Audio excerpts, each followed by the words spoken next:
right. So thank you for being here. This is great. I really had all my tricks up my sleeve to, shush the crowd, but listen, it's already worked, so that's good. Good morning. Welcome to the Gulf Conference, or GOMCON for short.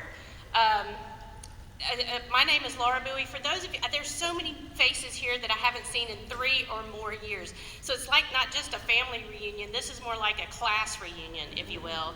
But for those of you that don't know me, my name is Laura Bowie. I'm the Executive Director for the Gulf of Mexico Alliance. Some people refer to us as GOMA, and I do that too, so GOMA is okay. We are excited to host this Gulf Conference, and I want to thank each and every one of you for joining us this week. Hopefully you already know this, but GOMCON is the combination of the annual GOMA All Hands meeting, the annual GOMOSIS meeting, and the triennial State of the Gulf Summit hosted by Hart Research Institute. So by combining these 3 conferences together, we really hope to emphasize the intersection of science and research and management of human and natural systems. So GOMCON is a great way to make sure researchers and coastal resource managers and interested stakeholders have an opportunity to collaborate on managing this precious resource that we all call home, or we visit here, or we work here. So, but before we get too far, I'd really like to ask someone very special to say a few words. This morning, I am honored to welcome Governor John Bel Edwards as Louisiana's 56th governor. He is dedicated to making investments in ecosystem science, restoration, and resilience, which is precisely what we are here to discuss this week. So Governor Edwards grew up in Tangipahoa Parish, served in the Louisiana House of Representatives for 8 years before he was elected governor in 2015 and then again re-elected in 2019. So please join me in welcoming Governor John Bel Edwards.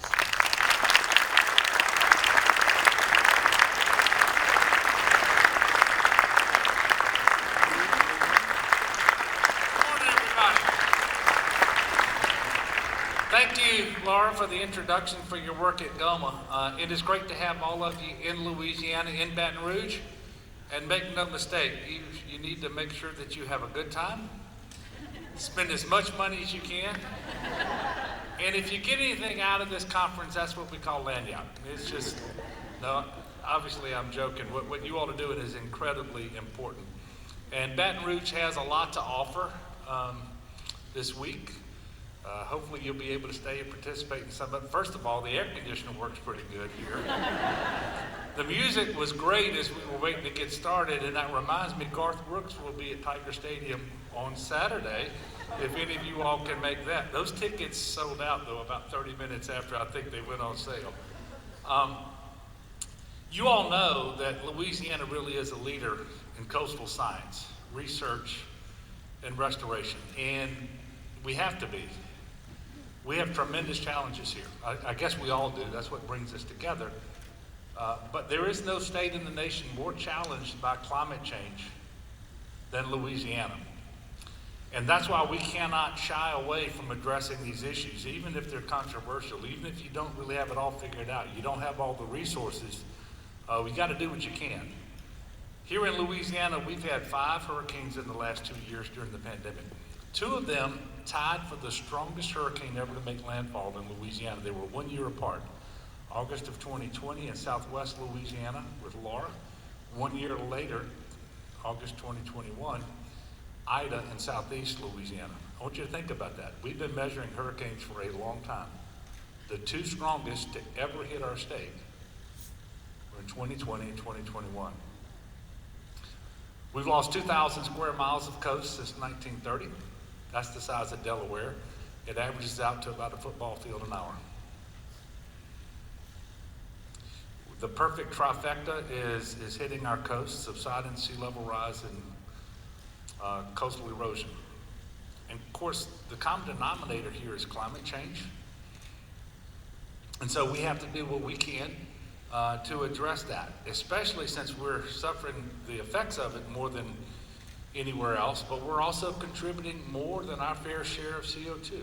into the atmosphere because of our strong presence of refineries and chemical manufacturing. In fact, we're the only state in the nation where 50% of our CO2 emissions don't come from power generation, they come from refining and chemical manufacturing. So I think we have a special obligation here, which is why we're the only Gulf state to have a climate action plan that commits us to net zero by 2050. And we are embracing clean energy. The energy transition is going to happen. We want to be an energy leader, as we have been for the past 100 years or so. We want to be an energy leader 10 years from now, 20 years from now, 50 years from now. But it will look much different.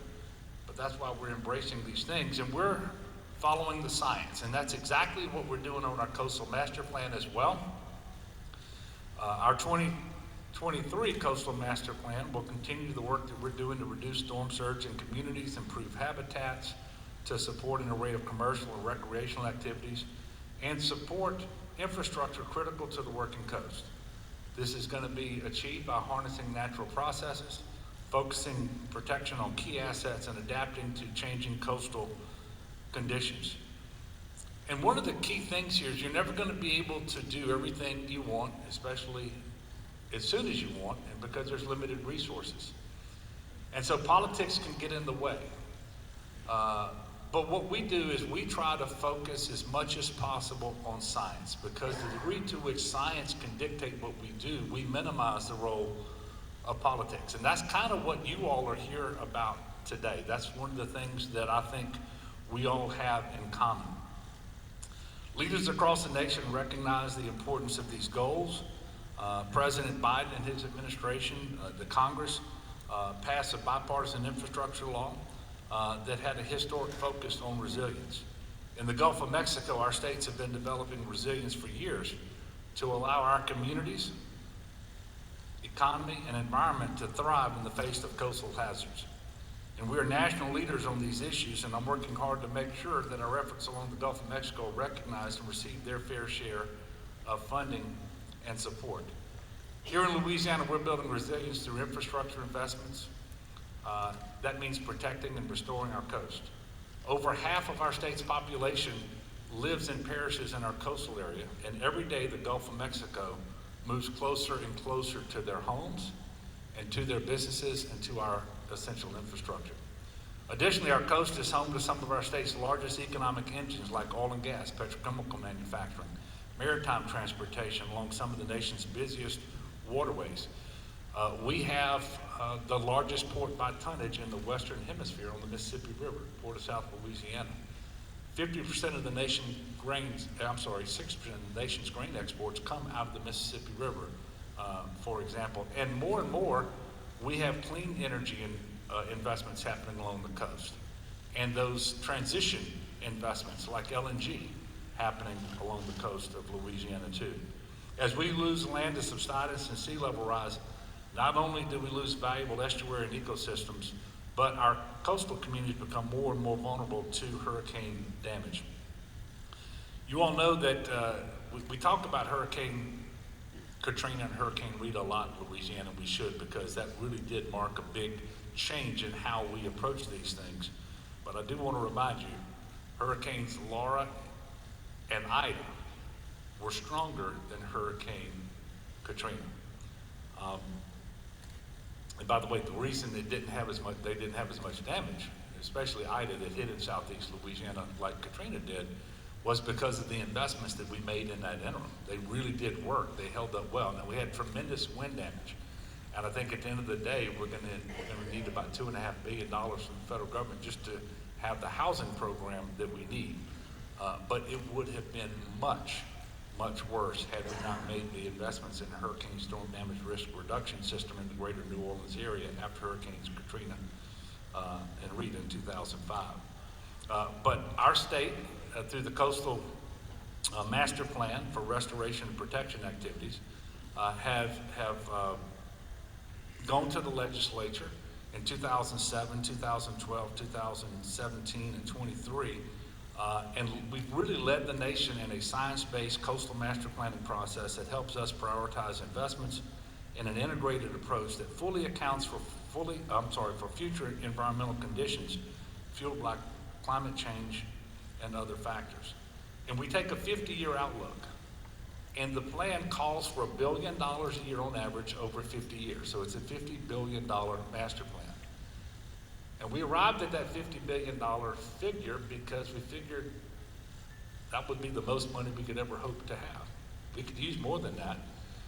But I will tell you that this year we are on track. In fact, this year our investment will be $1.35 billion from the state of Louisiana towards this plan. We've already completed 134 projects, and we will do many more. We're accelerating our work. And quite frankly, we've been very pleased at the resilience of our projects because these hurricanes that I'm talking about, they're actually hitting projects that have already been completed and those that are under construction. And yeah, we have to go back and do some work, but for the most part, they are holding up very well. We're doing things like preserving natural carbon sinks and habitats.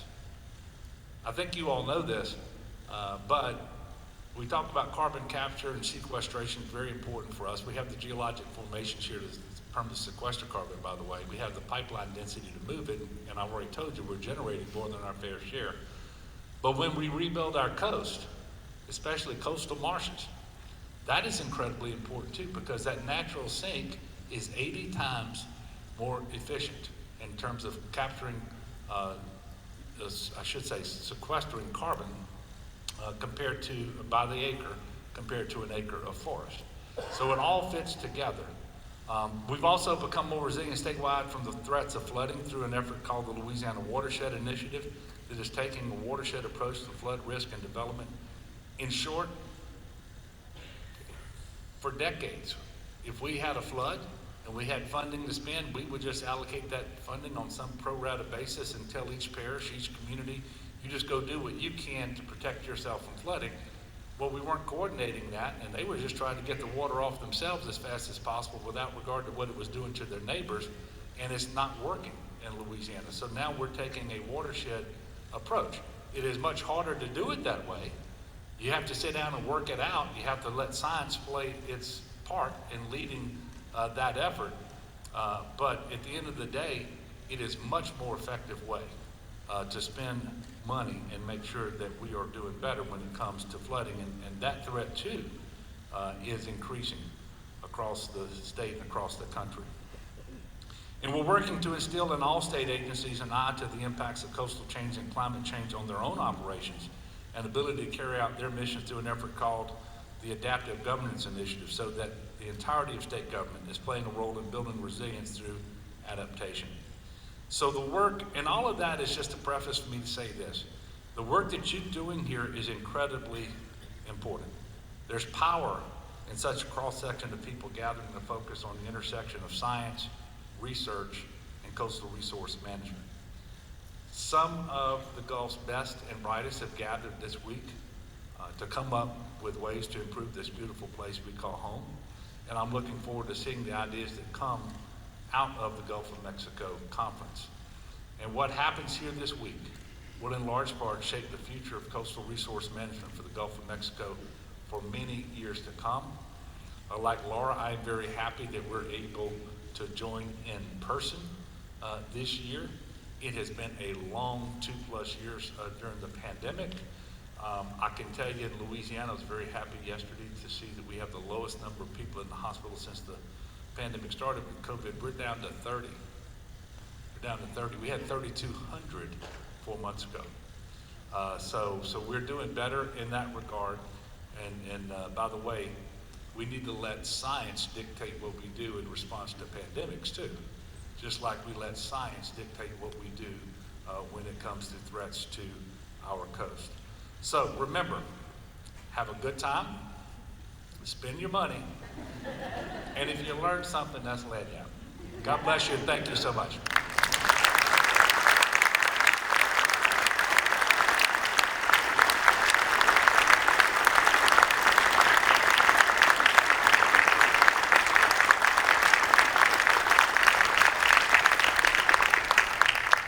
Governor Edwards. I mean, we took a chance on this conference a couple, 12, 18 months ago to see if we were actually going to be able to do this. We had to sign contracts, we had to put the wheels into motion, and we just had a hopeful spirit about us that this was actually going to happen. I think in part we got lucky, but in part it was a lot of skill too to make sure that this happened in person. Before we get too far, again, there are a few people in the audience I'd like to make sure that we recognize. First, Lieutenant Governor Billy Nungesser, are you in the room? I understand. Just say hi. And also any other local, state, we would not have been able to put together a conference of this size. We're used to doing one about 400 to 500 people. We're not used to doing one this size with this much complexity and this much changing of different schedules and plenaries and scientific sessions. So it was really with the support of our Alliance management team that we were able to do this. And I just wanted to make a note, thank you Gareth Leonard from Florida, Chris Blankenship, Patty McCurdy, Will Underwood from Alabama, General Joe Spraggins from Mississippi, Brian Mazzina, Jim Paul from Louisiana, and Brent Moss, Toby Baker and Stephen Shar from Texas, Mark Wyatt from EPA, and Dave Yostewitz from Hart Research Institute. Is David Hartz, Head of Land, Regulatory, and Government Public Affairs for Equinor's U.S. upstream business. Dave?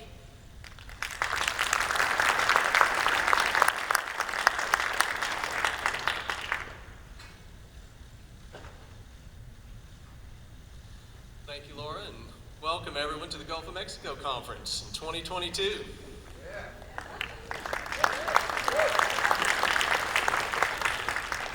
As Laura mentioned, my name is David Hartz. I represent Equinor, and I'm excited to be here in person to welcome everybody and kick off this conference, which is very special and important to all of us. But first, I need to recognize the Gulf of Mexico Alliance, the leadership staff, Becky, Laura, and many others within the organization that have built a wonderful group focused on bringing us all together for a very important mission in the Gulf of Mexico. I'd also like to acknowledge the organizing committee led by Dave Reed, who've put together a wonderful conference focused on a shared passion that we all have, the Gulf of Mexico. Last, I would like to thank all of you, the presenters, panelists, and participants, and all the individuals here that have prioritized this opportunity in this meeting, which is near and dear to all of our hearts. As you're all keenly aware, the Gulf of Mexico is truly just a vast and wonderful natural resource that we all have. It contains diverse habitats ranging from shallow waters to the deep oceans. It has miles and miles of coastlines that have beautiful beaches, value-generating ports and industries, and thriving communities of all of our friends and neighbors.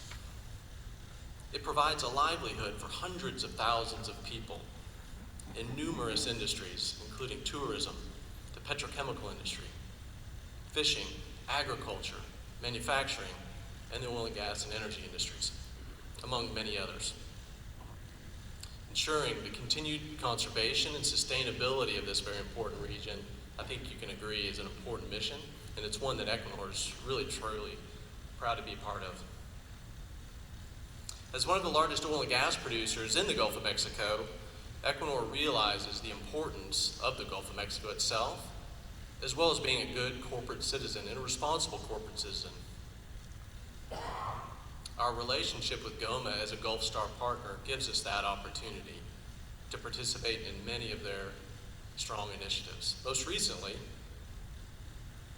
in diversity, equity, and inclusion, focused on STEM career paths for individuals right here in the Gulf of Mexico region. We're very proud of that. Our values at Equinor include being open, courageous, caring, as well as collaborative. And participation here at GOMCON is truly a special collaboration opportunity for all of us. One with one common goal in mind, and that's the health and resiliency of the Gulf of Mexico.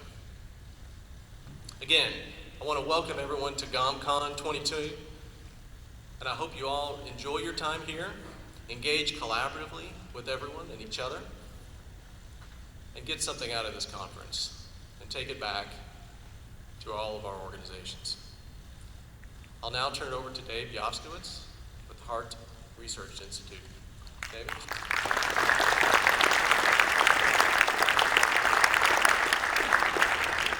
All right, just bear with me a second here.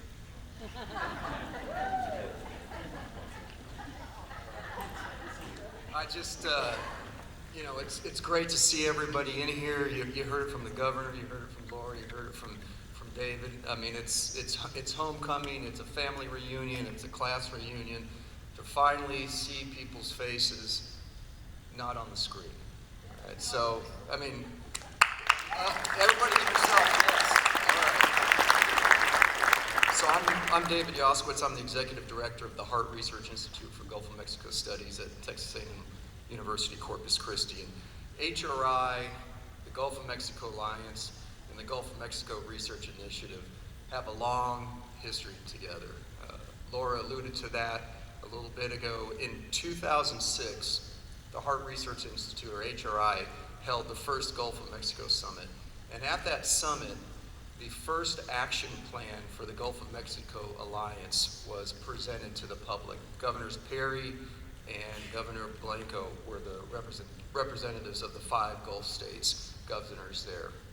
Since that time, HRI has had several Gulf of Mexico summits held throughout the years. GOMA, with its all-hands meetings every year, would bring many of us together. And then, after Deepwater Horizon and the establishment of the Gulf of Mexico Research Initiative, the Gulf Science Conferences that GOMRI instituted. Well, I think clearer heads prevailed and figured out that maybe we should be combining these and working together to bring these conferences together, bring these meetings together, and focus on the science, the policy, the management, the engagement, all in one place. And so today, this is what has brought us here. You didn't share the number of how many people. Could I share that number? All right. We have 857 people registered for the conference. So thank you for all that. So I have the privilege of introducing our 2 plenary speakers today. Our first plenary speaker this morning is Clinton Johnson. Clinton is an architect for global business development at Esri, the global market leader in GIS mapping technology. Mr. Clinton has extensive experience creating innovative technology solutions, including 17 years managing GIS and enterprise architecture solutions for the city of Philadelphia. What I find exciting about what Clinton's doing is also his work to increase collaboration among people and organizations, including leading Esri's Racial Equity and Social Justice Team and North Star, a community working group focused on increasing representation, belonging, inclusion of people of African descent in GIS. Clinton, welcome.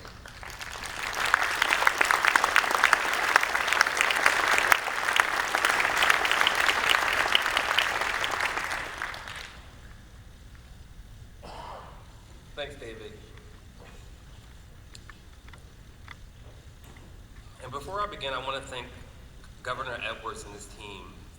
I want to thank him for his leadership and for his important message about the tremendous challenges that Louisiana faces. As we all know, it's the leadership of Governor Edwards and the other governors in the Gulf states that makes all of this happen. And I want to thank Laura Bowie and the executive team for inviting me here to share an important message with all of you. A message about asking and responding to a really important question. Who's missing from the room? And yesterday I was asked how I got into GIS. A few people asked me that question, and every time someone asks me that question, I feel like I give a slightly different response. And in the context of sort of translating that question into how I got invited to the room, not just this room, but into the room of GIS at all. Well, I didn't know it existed, so someone had to invite me. And that first invitation came when someone knew about my interest in modeling and coding data. They saw that I was doing a lot of work with data about streets and road networks, and they knew that that was somehow connected with GIS, and so they literally invited me into a room where people were talking about GIS. I shared that at that time, GIS was hard. It took hours to make a map. So I wasn't that interested. I could do a lot of things with relational databases. I could do a lot of things with coding. So I moved on. And then the next time I got invited to that room, it was after I created something really interesting, some apps, but back then we called apps programs. So some programs that, helped people to see that data in different ways. And so someone realized that my skill set was valuable to the room, and so they invited me back. And this time GIS was a lot more ready. So I was also a lot more ready, and I joined. And over time, it took time for me to really figure out what was of value for me in that room, how best to not just gain from GIS, but to contribute to it, to share what I knew, the things I knew how to do in that space. And it took even more time for me to realize that some of what I had to offer was my lived experience, my perspective. And it took even more time for me to convince others of that. And that's why this conversation is really important to me. But really, I'm getting ahead of myself, so I'll sort of start back over again. Hi, everyone. I'm Clinton Johnson. I use he, him pronouns. And as David said, I lead Esri's Racial Equity and Social Justice team. Now, I joined Esri in 2016 as a solution architect, helping organizations find the best combinations of geospatial capabilities to meet the needs of critical business challenges and to advance strategic initiatives. And it was in that work that I bumped into a pattern that just kept emerging, and that was equity. Every single customer I had in local government had a question or a challenge about equity. Every single one of them. Every county administrator or mayor or their team said something to the effect of, hey, we've got a lot of money to spend on equity. We've got challenges that where our policies are creating disparities for some communities along the lines of race and gender and sexual orientation, and we think this is a location challenge. Can you help us find data? So Esri, as the global leader in geospatial capabilities, we should have been ready and able to step up to that challenge, and we weren't yet. But we were eager to make that happen. And again, for folks who don't know too much about Esri, like I said, we're the global leader in mapping and geospatial technology. Our tools are being used by organizations from 160 countries around the world. That includes 1,200 or so national government agencies, 12,000 state and regional agencies, over 30,000 local government agencies, and tens of thousands of businesses, colleges, nonprofits, utilities, and more. Our users are building a future in the face of so many challenges. They're balancing environmental, societal, and economic needs, and they're using GIS to increase their impact, to increase their success, and to increase equity. And since 2020, as I said, I've led that racial equity and social justice team, helping organizations have the best set of GIS data, applications, and services available to help them advance issues of equity. And really was in that work that I learned some things that I want to share with you all today. And before I get there, I want to let everyone know that this is National Poetry Month. It's probably National Lots of Things Month. But National Poetry Month is here to highlight the extraordinary legacy of American poets and their ongoing commitments and contributions to the space. So in this moment, I'm actually reminded of some words by Maya Angelou. Now, it won't be something from a poem of hers, and for those who aren't familiar, Maya Angelou is America's poet laureate. She was an American poet, a memoirist, and a civil rights leader, and she brought to us important works like And Still I Rise, Phenomenal Woman, and I Know Why the Caged Bird Sings. But the words that she shared that I'm thinking about today, especially as I'm about to share a message with all of you, is, when she said that she learned that people will forget what you said, they'll forget what you did, but they'll never forget how you made them feel. So I figured I would, tell you what I want you to remember of what I said. So I want you to remember community, collaboration, and co-creation. I believe these concepts are implicitly at the heart of the Gulf of Mexico Conference. I'm also going to go ahead and share with you how I want you to feel. I want you to feel bold. I want you to feel excited, and I want you to feel committed. And so for many of you, that means we want you to feel more bold, more excited, more committed. I'm going to go ahead and tell you how I intend to get us there. I want to start by sharing a bit about what I learned about equity, and then I'll talk about how I think that relates to the work that you're doing in the Gulf of Mexico. And then finally, I'll talk about why I think that matters at the Gulf of Mexico conference. And even after I've shared all of that with you, because of what Maya said, I'm still nervous about asking for a show of hands of who remembers what I want you to remember. I'm not going to do it because, like I said, I'm nervous. I'll trust the process. And I'll start by telling you some of what I learned about equity. So, equity is a condition. It's one that we'll experience when organizations and other systems no longer create disparities for people along the lines of race and gender and socioeconomic status and many other intersecting social characteristics. Essentially, we'll know that we are experiencing equity when we look at data, and data tells us that statistically speaking, there is very little difference between the experiences of one social group relative to another. But equity forces us to think about experiences. It forces us to understand how people experience community condition and experience community resources and how those experiences shape outcomes. Equity is also often described as work, investments that people make to create a new world where communities do not experience disparities. And equity is also about analysis, using data to understand what communities are experiencing, what resources are available to them, combining insights from American Community Survey data like race and gender and median income with data about the lived and personal experiences that people have as they engage with assets and resources within their communities, as they experience conditions within their communities. And certainly, GIS, data science, artificial intelligence, all of these are capabilities that can and should be brought to bear. But the real work is about engaging communities as equal partners. And we see tremendous progress when that happens. Anytime an effort is engaging community as equal partners, we'll see tremendous progress. I also learned that in order to address the systemic issues that people experience due to inequities, you've got to use systematic approaches. And equity challenges folks to use systematic approaches to advance progress.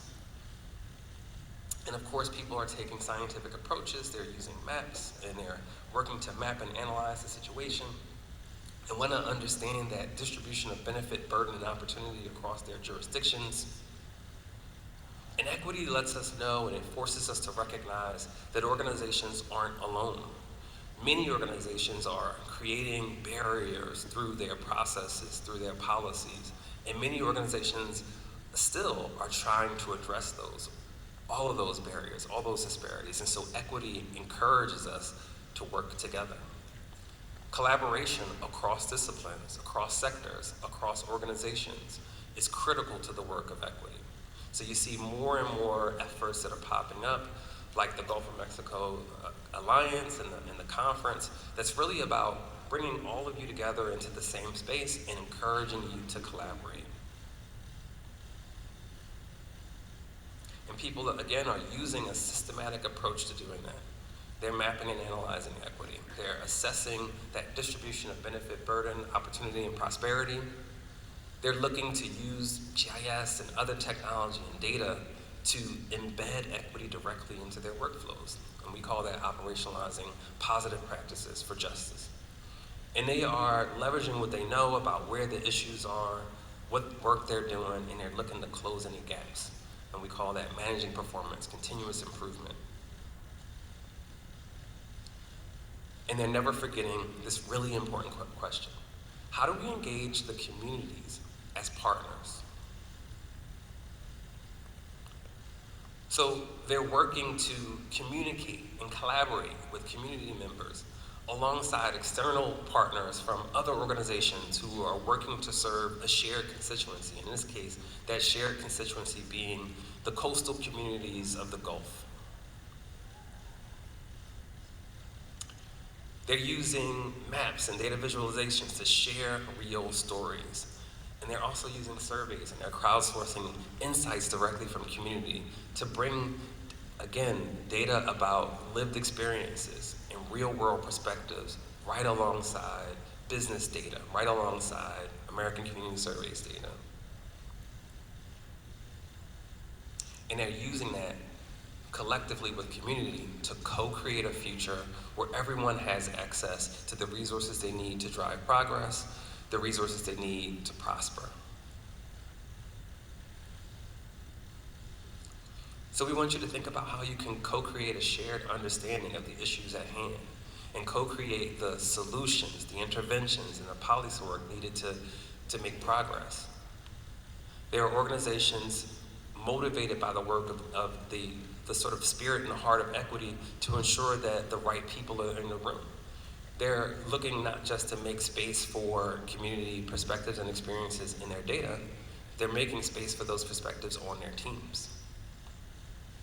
So when you're building your skilled and qualified workforce, try to find ways to bring people from communities into those teams. Now I want to talk about how that relates to the Gulf of Mexico, and this will be pretty straightforward. You all are going to be familiar with a lot of this. So I want to use the Gulf of Mexico Alliance as a for instance. So building partnerships is directly, explicitly in the mandate here. And I would argue that collaboration and co-creation is sort of at the core of what you all mean when you say partnerships. And you're looking to build partnerships for what? For a healthier Gulf. You're trying to address the conditions within the Gulf, and equity tells us that when we're exploring ways to understand how people are experiencing an environment, a space, a condition, that we do so in a way that gives us an understanding of how everyone is experiencing those things. So I believe, again, that that's implicit within the mandate here. Going further, these regional ocean partnerships are here to serve a specific purpose. And with this explicit call out for partnership, I would argue that you think of this as a more implicit connection, again, to those concepts of equity, of community, of collaboration and co-creation as you do that work. And again, why are we doing this? To enhance the environmental and economic health in the Gulf of Mexico. These conditions are, I'm certain, not being explored as if the Gulf is one community, cohesive, experiencing the same barriers and challenges, but understanding and recognizing that some communities are experiencing different barriers around certain issues and others are experiencing other barriers around other issues. And so the approaches that you take need to be nuanced to get at the issues that each community is facing differently. And again, it comes back to collaboration. It's clear that that's a part of your mandate. That's why you all are all in the room today. That's why you'll be here for the week. So find opportunities to collaborate together, to look for partners you can work with from different communities. And when we think about the communities of the Gulf of Mexico states, they're really diverse. Over 23% of communities of color across the entire United States live here. They call Gulf of Mexico states their home. Just 5 states out of the entire union is home to more than 26% of Black and African American families. That also includes 27% of Hispanic and Latin American families. All of these families call the Gulf states their home. And we know that communities from Black and African American populations and people from Hispanic and Latin American populations are experiencing many different intersecting systems of oppression. And so therefore, the complexities of the issues they face are compounded by those other systems. So we need you all working together across all of your independent systems as more of a collective whole, and we need to be doing that in collaboration with community. So why does it matter here? I think it makes sense now, right? I think it's pretty clear that you all are here to emphasize that intersection of scientific research and the management of human and natural systems. That intersection of multiple disciplines coming together to serve the broad range of humanity that is dealing with a broad range of issues across the coastal regions. You seek to integrate science and management into decision making, and equity, if nothing else, is about understanding and recognizing the impact of decisions by organizations on the community conditions that people experience, the resources that are in community, and ultimately, therefore, how they experience their communities and what outcomes they experience. And you all are, again, providing this great opportunity to collaborate that we really want you all to take advantage of. So what does the conference enable? It enables community. It enables you all to be a community collective together, but we also want you to think about how you can work together to tap into your shared access to the various communities of the Gulf, to gain their insights, to bring their perspectives directly into the work, and to allow for those communities to participate in all of the great important work that you all are doing. The conference enables collaboration. Of course, collaboration was probably the most used word up here on the stage today. So collaborate across all of these sectors. Academia and researchers need to be working with government and nonprofits, and for-profit organizations need to be working alongside all of these folks. And the conference also enables co-creation. So as you all are looking to collaborate together, not just on your own individual projects, but open up your silos and work to find and identify synergies for shared action. So be bold. Try new approaches to serve your communities better. Be excited. Get excited about the important work that you all are here to do and to share and to explore, and seek out synergies across all of the sectors here. And be committed. Continue to be committed to creating together, to producing a new future, new results through strong partnership. The communities of the Gulf, the diverse communities of the Gulf, they deserve solutions and innovative ideas that come from a diverse mix of people, representing a diverse mix of skills, a diverse body of knowledge, and a diverse perspectives of their communities from across the region. And we believe in all of you and your ability to do this work. So I just want to thank you all in advance for being bold, for being committed, for focusing on community, to being co-creators with your partners who are actually in those margins in the communities that you're serving. And I want to thank you all for giving me a little bit of space to talk about this today.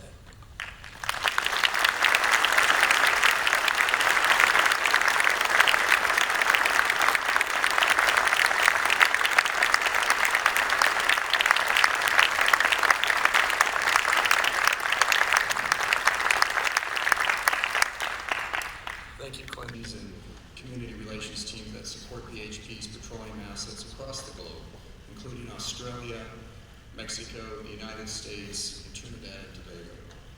Prior to joining BHP, Selby worked for Williams, where she managed state government affairs for the largest gas pipeline in the United States. Selby serves as an adjunct professor at the Graduate School of Political Management at George Washington University, where she also serves on the school's board of advisors. She serves on the board of directors of Impact 100 Wichita Falls and the Women's Home in Houston, Texas. Welcome, Selby.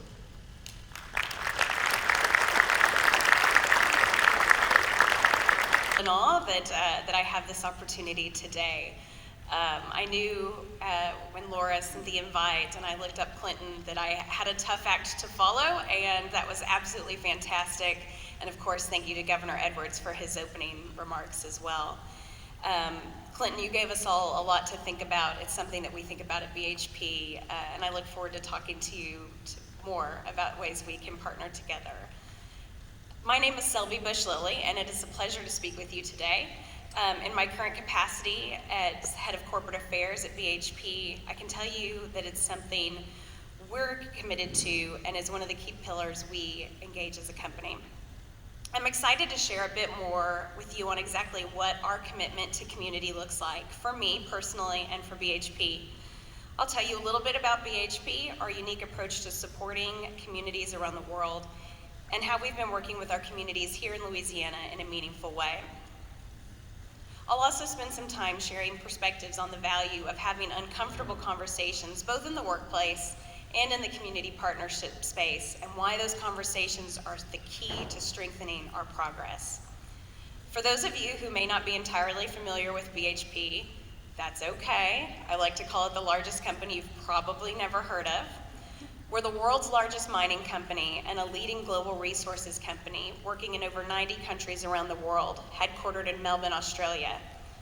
Specifically here in the US, we have producing fields about 200 miles offshore off of Port Fourchon in the coast of Louisiana.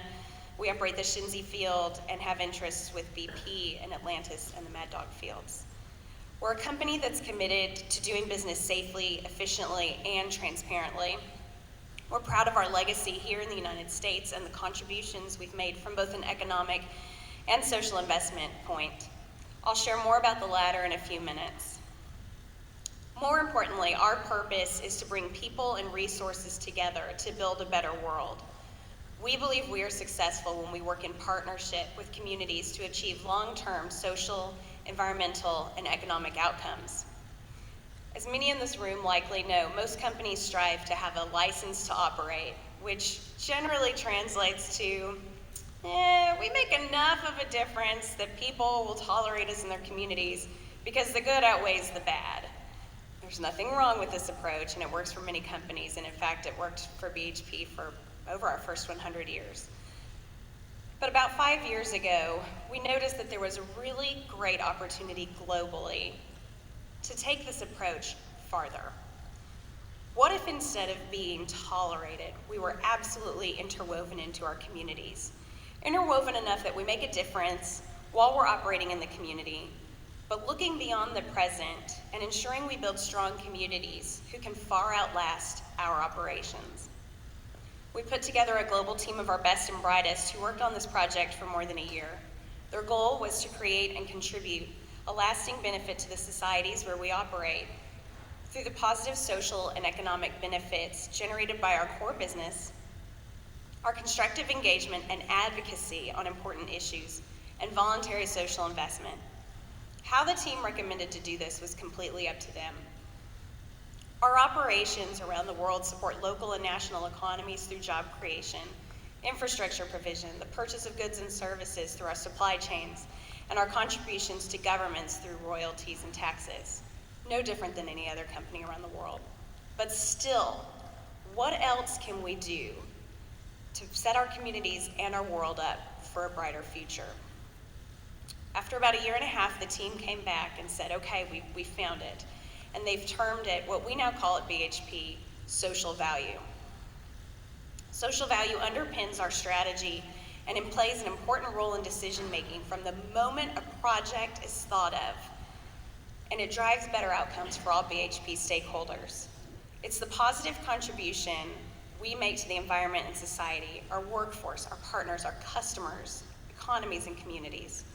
We build social value through deep and authentic relationships with local, regional, and global stakeholders. Social value is so important to BHP that it's measured in our corporate scorecard, and our executive leadership's team pay is directly linked to achieving the measurable goals we have created around this concept. Because we all know if you don't measure something, you don't track it. We have successfully contributed to social value when those around us feel they are better off from our presence. That's that slight difference, that slight nuance between, all right, we'll tolerate you in our community, but we think we're better off because you're here. Social investment is one of the tools in our overall approach to contributing this social value creation. Social investment or charitable giving, corporate social responsibility, whatever you'd like to call it, is our voluntary contribution towards projects or donations with the primary purpose of contributing to the resilience of the communities, especially here in the Gulf Coast. Since we're here today in Baton Rouge, specifically at GOMCON, let's focus on what this means for our communities in the Gulf of Mexico. We're committed to enhancing the quality of life in our host communities through meaningful engagement understanding community culture and needs, and developing effective partnerships that address priority issues and promote sustainability. Our solid stakeholder relationships are core to maintaining our license to operate, and ensuring that we listen to our stakeholders can add our voice to discussions on issues that affect our business on a local, regional, or national level. We're proud to sponsor long-term and targeted projects aimed at building stronger and more resilient communities. Our projects have focused on a range of focus areas, including environmental preservation and biodiversity, STEM, and socioeconomic advocacy. A few of our valued community stakeholders we're proud to partner with, and some may be here today: the South Louisiana Wetlands Discovery Center, America's Wetlands Foundation, Louisiana Endowment for the Humanities, Nichols State University, the LA1 Coalition, Restore and Retreat, and of course, the Gulf of Mexico Alliance.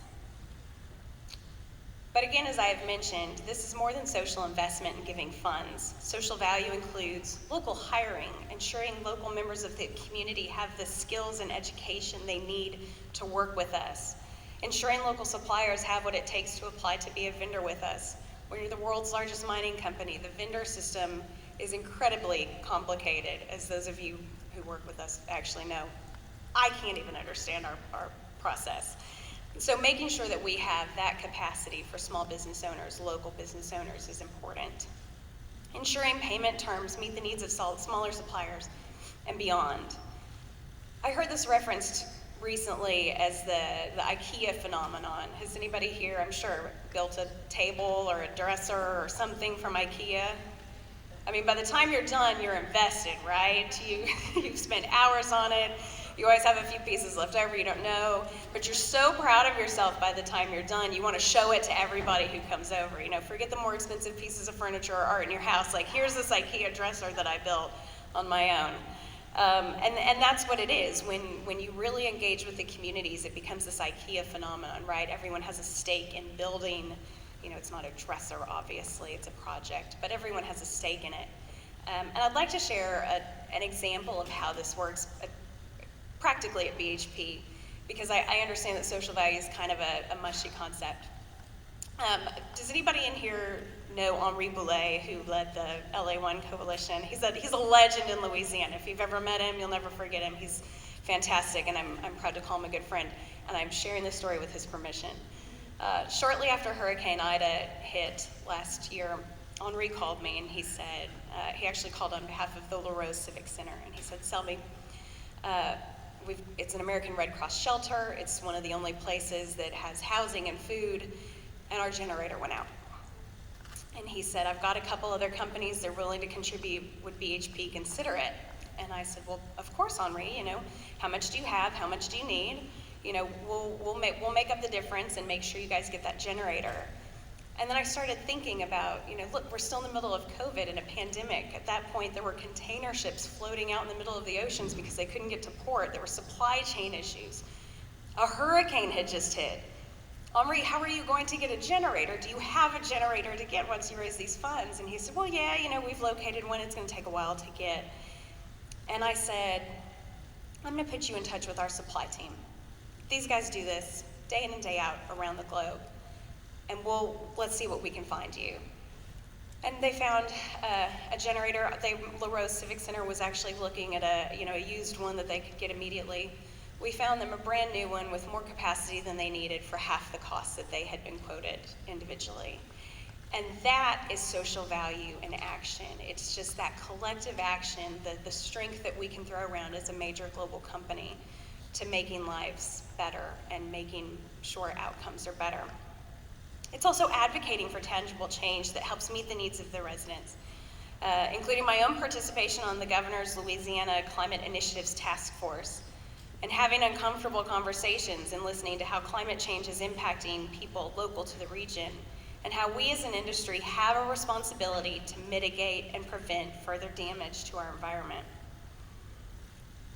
Probably by now I think it's clear that we're proud of the work we've done with the community, but we know that there's more to be done. Collaboration, there's the word again, Clinton. Collaboration is key to our social investment strategy, and it underpins why we like to have all voices at the table.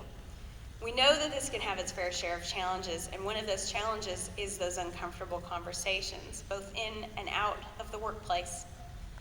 When you look at them through the psychological lens, uncomfortable conversations can result in several benefits. They get your needs met, they get things clarified, and ultimately they enable deeper connections between people. If you think about this through a business lens, the desired results are the same. But how do we achieve these results, and what are helpful methods for having these difficult conversations? One of our core strengths at BHP as a multinational organization is our focus on inclusion and diversity. We recognize the value of inclusion and diversity and believe that these teams are more productive, offer different points of view, and can work together to solve problems and make better decisions. I recognize that having an inclusion and diversity program is not unique to BHP, but what is unique is that we have measured it in tangible ways over the last 5 years, and we have some really great data that supports this effort.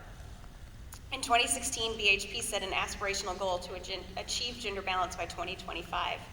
If you think about the mining industry and the oil and gas industry, it's very male-dominated. And in 2016, when we made this commitment, only 17% of our workforce around the globe were women. Today, almost 1 in 4 BHP employees is a woman. That's about 25%. We obviously have a way to go, and we knew that our goal of reaching gender balance by 2025 was aspirational, but we're still making progress. What's more important is when you put in an effort like this what's more important is that once you attract women to the workforce, they stay with us once they join. And what that helps is looking at practices across the board for all employees, not just women. We did a reassessment of our workplace culture to make sure inclusive and appropriate work practices are consistently applied throughout our organization so everyone feels valued, empowered, and excited to work for us. And this improved the quality of work life for all. Our data clearly shows that our most inclusive and diverse teams outperform other teams, and I'm going to give you guys some data. I think there's quite a bit of contingent of scientists in here, so you guys hopefully like this. They deliver safety benefits, 67% lower total recordable injury frequency, a better culture, 20% greater sense of pride of working for the company. They're more productive, 11% better adherence to work schedules, and people in diverse teams are 68% more likely to share ideas, work together to solve problems, and make better decisions. We're now in a shift again culturally as we assess racial equity among our workforce. Again, having the difficult conversations, finding ways we can make an impact in the short term through pay equity reviews and revisions, and then the long term through initiatives that help ensure equity and education and opportunities before anyone enters our workforce. Fundamentally, ensuring that people feel respected and have a sense of safety to speak up is the key to success of having these uncomfortable conversations. We're guided by this philosophy at BHP. We always want people to bring their whole selves to the conversation.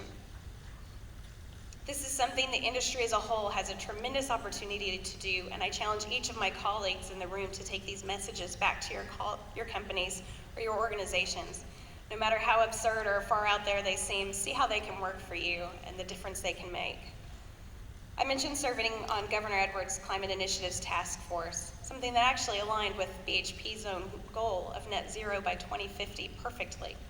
I was honored to be surrounded by some of Louisiana's best and brightest scientists, engineers, community leaders, nonprofit leaders. We all brought something to the table.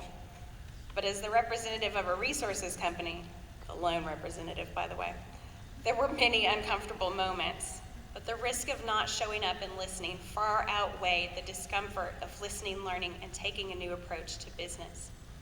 I recognize that we live in a world that is generally people on opposing sides hurling talking points at each other, whether it's on social media, personalities on news channels, or even your local school board or city council meeting. The only way we're going to change this is by one-on-one and collectively, broaching hard conversations, listening to the other side, trying to find the understandable in what others have to say, and giving generous benefit of the doubt as we move forward together. To conclude, I want to reiterate our pride and our commitment to our communities in the Gulf of Mexico. We've had the privilege of working with so many amazing organizations, and we're inspired by the tenacity, goodwill, energy, and incredible spirit of the people of this region. I know in many ways, while supporting our communities, our own lives at BHP have been enriched in a meaningful way. And that to me is a testament to the richness of the relationships and the collaboration we have here. We know that much has already been achieved, but there's so much ahead of us. We know the road won't always be smooth, but we need to remain open to embracing the challenges and not be afraid to have those uncomfortable conversations. From both a personal and professional standpoint, uncomfortable conversations might feel hard in the moment, but they're pathways to change and opportunities for growth. As we continue to grow in this partnership space, I'm excited about the possibilities that can come from these uncomfortable conversations and learning moments. I know with all voices around the table, complexities will not feel quite so complex, and together we can make better and more impactful decisions. Thank you again to Laura and the GOMCON staff for the invitation today, and it's been an honor, and thank you for your attention. Enjoy the rest of the conference and being back in person.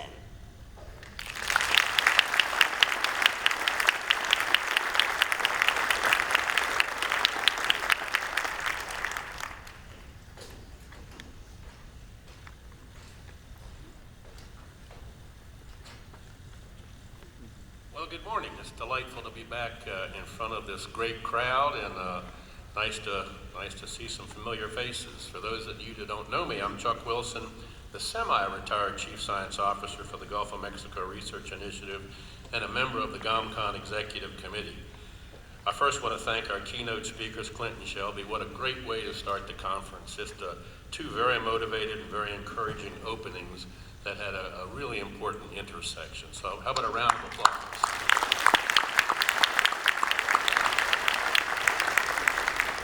Dave mentioned the background about how we got here, and I wanted to add to that, we had 10 great years with many of you under GOMRI. As we were coming to its conclusion, we all recognized the need to continue the very important GOMOSIS type gatherings under a new structure and focus. So the GOMRI Research Board had the foresight to leave funds on the table to continue this gathering under this new framework, and so we're really pleased with that. It's amazing to think that we had 857 registrants, which rivaled some of our largest GOMOSIS meetings. I also want to thank our top-level sponsors for this conference to anchor the meeting, the Gulf of Mexico Alliance, the GOMRI Research Board, the Hart Research Institute, the National Academy of Sciences Gulf Research Program, Equinor, the NOAA Restore Science Program, and Shell. And there are many other sponsors that you see listed in the conference program that made this possible, so we want to thank them very much. I also want to mention a very special thank you to Laura Bowie and the GOMA staff and the AMT for working so hard to make this possible. You know, many of you have been involved in running large meetings. You know it takes a village, but it also takes a great leader. So Laura, thank you.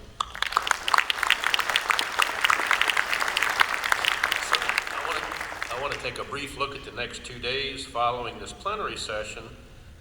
Today and tomorrow we'll enter into the concurrent sessions, and we know during GOMOSIS we had a lot of them, and we have a lot here. We had a great response to the call for abstracts. In fact, we had over 350 abstracts submitted that we had to weed through, and there are 7 or 8 concurrent sessions depending on the day and the time across 7 different topics.